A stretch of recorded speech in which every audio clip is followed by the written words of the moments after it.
HX24 news ગુજરાતીમાં આપનું હાર્દિક સ્વાગત છે।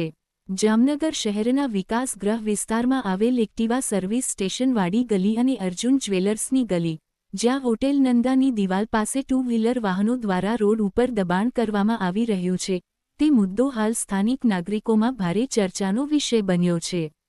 સ્થળ પરની સ્થિતિ મુજબ, આ ગલીમાં આવેલ હોન્ડા એક્ટિવા સર્વિસ સ્ટેશન અને તેની સામે આવેલ હમ ફિટનેસ સેન્ટર, જીમમાં આવતા લોકો પોતાની ટુ વ્હીલર ગાડીઓ ગેરરીતે રોડ પર પાર્ક કરી જતા હોય છે।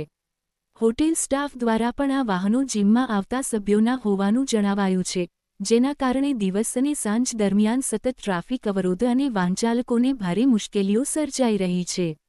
આ સમગ્ર પરિસ્થિતિનો વીડિયો તથા ફોટોગ્રાફિક પુરાવો જામનગરના રિપોર્ટર શ્રી અનિરુદ્ધસિંહ ઝાલા અને મનીષ મર્થક દ્વારા સ્થળ પરથી ઉતારવામાં આવ્યો છે, જે રોડ પર થતા દબાણ અને ગેરરીતિની વાસ્તવિક સ્થિતિ દર્શાવે છે।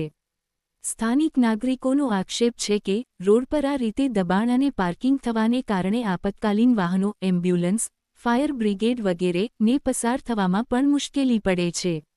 તેમનું કહેવું છે કે જો મહાનગરપાલિકા દ્વારા આ વિસ્તાર માટે કોઈ પાર્કિંગ મંજૂરી આપવામાં આવી ન હોય, તો આ પ્રવૃત્તિ ગેરકાયદેસર છે અને BPMC અધિનિયમ મુજબ કાર્યવાહી લાયક છે।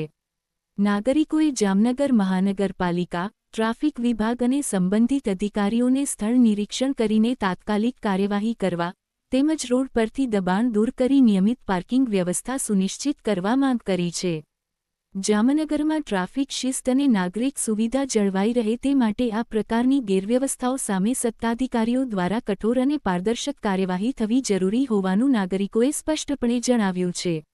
HX24 ન્યૂઝ ગુજરાતી સાથે બ્યુરો રિપોર્ટ।